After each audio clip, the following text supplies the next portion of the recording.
it's quite an hour. I want to thank Liberty. This is quite amazing. Things are still coming in. So it's fantastic that Liberty is giving me this opportunity to interact with you. Right, I've got somebody reacting to that. Me and my mom. Do you remember? Oh, I don't know where it was. Let me just write. Oh, not with that. We had me and my mom ordered something, okay? And I said that what we've got here is that is your finite verb, right? So the subject is this. The subject form of the pronoun is not me, it's I. So you first of all, don't put yourself before your mum. So it's my mom and I, because it's the subject form. Now, Andrew says, can I say myself and my mom? Not in formal English. Hang on, myself and my mom. Remember, there's a difference between colloquial English and formal English. Do we hear people using myself a lot? Yes, things like, and if you would please contact myself or Mbali, we hear it being used. So in colloquial English, it's perfectly acceptable. But in formal English, it isn't, because myself is not the subject form of the pronoun. Myself is a completely different version of the pronoun. So the subject form is I am Janet. The object form is me. Mbali gave the paper to me. Object form after the preposition. Mine is the possessive form. This book is mine. What is myself? It's one of two things. It is either an emphatic pronoun or it is a reflexive pronoun. Now, you know what your reflection is. If I could see myself in this camera, I could just, fix my hair. Reflection is when it shows it back to you. So reflexive use is if you said, I hurt myself. I could have kicked myself for the mistake I made in the exam, but you're not going to do that tomorrow. I pride myself on. That is a reflexive pronoun. It reflects back to you.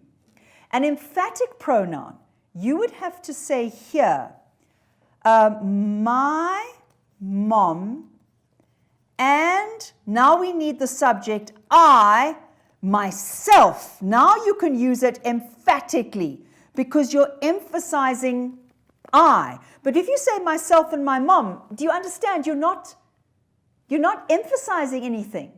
So you could even use herself. My mom, herself, comma, and I, myself. So let us say that the teacher says, Mbali, I've lost your project. I don't know, did you hand it in? And you say, my mom, herself, and I, myself, handed you this project last week. Do you see? You're using the emphatic pronouns. But they have to emphasize something. My mom, herself. I, myself. And you can't use it here because you're not, where was it? Myself and my mom. You're not emphasizing anything. Okay. And you can't say, please give your work to myself or Mbali. Please give your work to me. Or to Mbali. And in fact, you should put Mbali before yourself. Please hand your project to Mbali or to me. Okay, because you come after Mbali. Right, now where was I? Hang on, before I go on, wait. There was something else that came in. I got this as well. Ma'am, I have a general question. How do we approach a critical comment question to get all 3 marks? Sorry, I missed the first 15 minutes of the broadcast. How can you miss our broadcasts? Our broadcasts are amazing. Right, so can we just go back to that question? It was when you get discuss and comment, you have to say something about whatever it is, an image or a word. So you are saying this word is chosen. Why is this word chosen? What impact is this word meant to have on the reader? How does it show the writer, the writer's opinion, or something like that? And this is usually home language. It's a 3-mark question. And what it is 2 ideas well discussed. Maybe 3 separate points, but you can just have 2 points, but you discuss them well.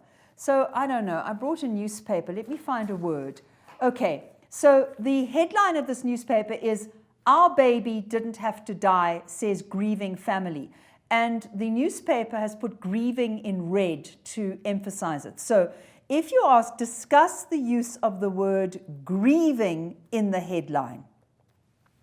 Right, FAL students, I think you can assume you might get a mark for explaining that grieving means you are mourning.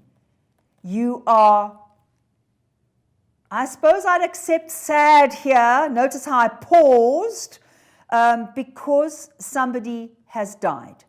So FAL students, explain it.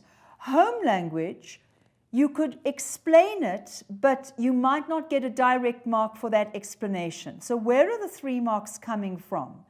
You'd say the headline draws attention to the pain that the family is suffering because their 17-year-old has died. And grieving emphasizes the idea of mourning, the finality of their pain, the loss.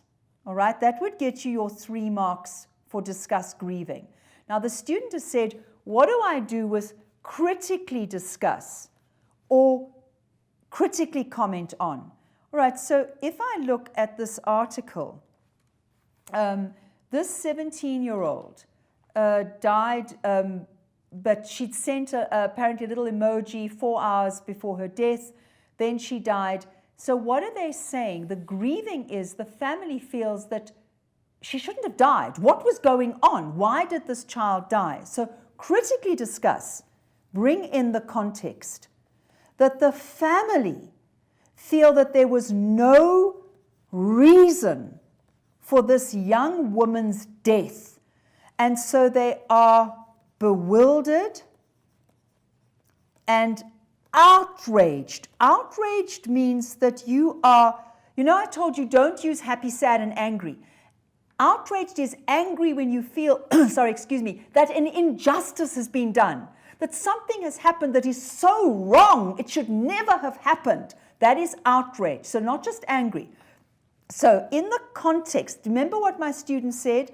This is the bigger picture. The bigger picture for critically comment on grieving is that there's no reason given, and they are bewildered and outraged that they are in this situation. Okay, so the discuss, you are more focused on the grieving in the headline, and obviously in the context of the passage, but the critically discussed is you're taking it a step further out.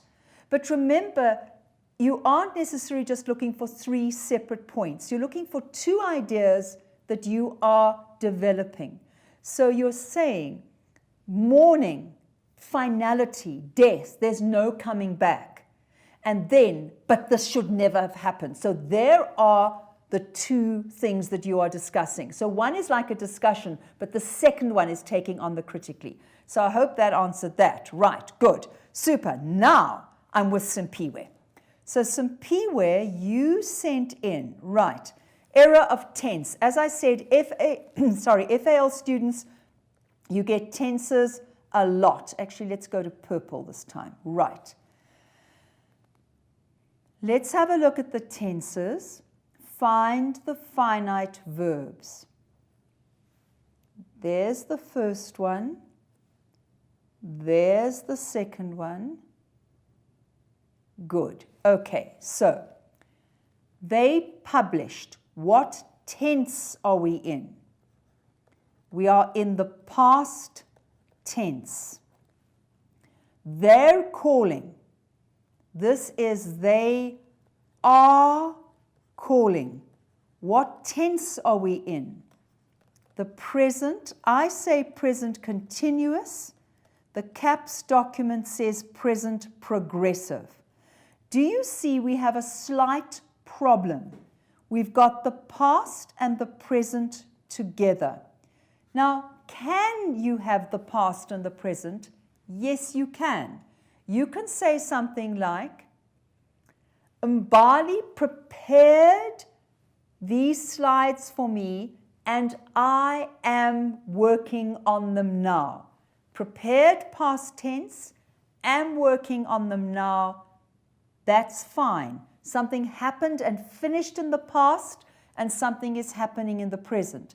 But that's not quite what the sentence is doing. If you go back and have a look at it, they just published. We actually need an auxiliary verb in there because it's they have just published. And I said to you earlier, you need to know your present perfect tense. This is the present perfect, and you need it because of that just. They have just published what they are calling. So the two tenses go together here from the present perfect to the present. That's quite a difficult example, Simpiwe. Tautology in these lines. So remember what you're looking for. FAL students, what do they call it? Repetition. And remember, it's unnecessary repetition. It's rubbish repetition. Can you find it? This is much easier than the other one. There it is. Take out one of them. You cannot have both. It's either all-inclusive or it's comprehensive. Okay, use of the colon. Let's just go down. When you study, well, you have studied. You've been studying for this paper. The colon, what does it do? 1, it can introduce direct speech. It is not its most common way of introducing direct speech. It's usually a comma, but it can do that. Secondly, it can introduce a list. I went to the shops and I bought. Thirdly, it can show an explanation follows. So if you say, I can't walk up the stairs, colon, I'm about to give you the reason that I can't walk up the stairs. So those are 3 fairly obvious examples of the colon. Now we go back and see, is the colon doing any of those things? Now, Simpiwe, the colon might not be doing any of those things, but because you've studied, you've got that in your head, and now at least you know the kinds of things you're looking for. Right, let's start by finding the colon. So we've got one there, and where's the second one? That's a semicolon. Where's this? Oh, there. Sorry, I'm being absolutely blind. Right. They've solved the mystery of what causes boredom. People feel bored when they're doing boring things. Simpiwe, is that a list, telling me a reason, or introducing direct speech? Telling me a reason coming. Look, it's an explanation. They've solved the mystery for what causes boredom. I am about to tell you what the answer is to the mystery. It's an explanation coming. And this one is easy. Look at it. Is that explanation, list, or direct speech? It's direct speech. So our studying paid off, Simpiwe. Right, what's the next one? Okay, we've got a change in prefix. From un to dis changes the meaning. Simpiwe, this is something you are meant to know, but I don't know if people know it. If you are uninterested, you are bored, out of your mind bored. If you're disinterested, you are objective. It means you don't get your emotions involved. So a teacher should be disinterested. You don't look at the name on the paper or the handwriting and say, I'm marking the name or the handwriting. You mark the work in front of you. A judge must be disinterested. You don't take sides. Okay, so that's the meaning. It's like vocab. It's something you might have learned. Okay, identify the part of speech. FAL students, this is just for 1 mark. You can expect up to 3 marks for identifying the part of speech in the exam tomorrow, or more. So this is something very important. Home language students, it doesn't mean to say you stop paying attention. All right. Safety seminars. I would say let's go with the obvious that they would accept. Go with an adjective. Why?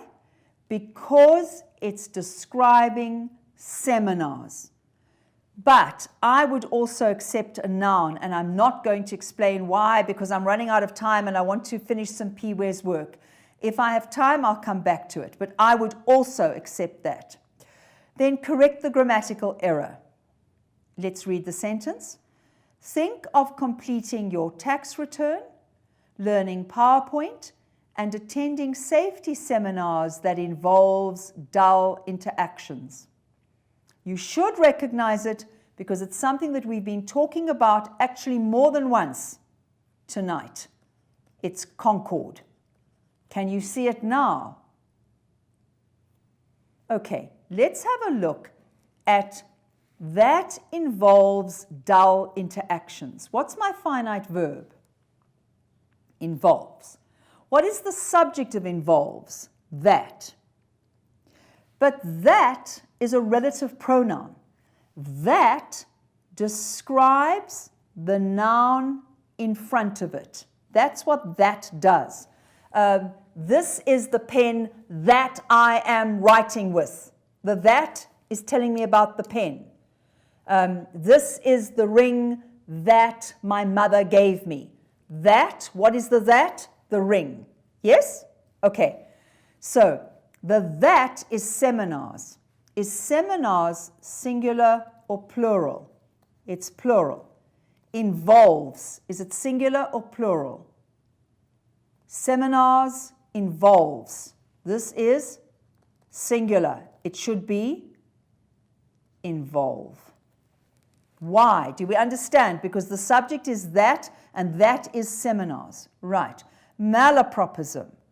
Right. Okay, something long to read. Let's go through it. Boredom feels more intolerable these days because there's so much stimulation to be had. Your forebears were prisoners of mundane tasks. They wrote with pens and they did addition. In contrast, we're free to choose more exciting lives with excess. There it is. To real-time feedback. What is excess? It's too much. You can say something like, I made a batch of cookies for the family, but they only wanted 5, so I sold the excess, the extra. This is not excess, this is access. Access. But again, do you see what I do? I force myself to slow down. I use the pen, and I put the pen on every word. Now, you can't say it out loud in the exam, but I'm saying it out loud in my head, and I'm reading the word on the page. Because one of the things is, you know how your brain corrects. So very often students say to me, but they can't find it. So I say, read it. And they read it, and they read. With access to real-time feedback, no! You read access. Your brain corrected it. So I slow myself down with my pen on every word and make sure I'm reading it. Okay. Replace it with an appropriate noun. Okay, it. All right, we're here. Consider stepping away from time-sucking digital addiction. It will make the rest of your life more interesting. Okay, now the problem with this it is we often use it like that, but actually this it isn't describing anything. Look at it. Is it telling me about digital addiction? No. What will make the rest of your life more interesting? What is the it? So that's what they want you to do here. So you could say, stepping away will make the rest of your life more interesting, or this action will make the rest of your life more interesting, or this acting on this decision will make the rest of your life more interesting. Do you understand that? It isn't telling me about anything. With an appropriate noun or noun phrase, your own. You don't have to find somebody else's. Right.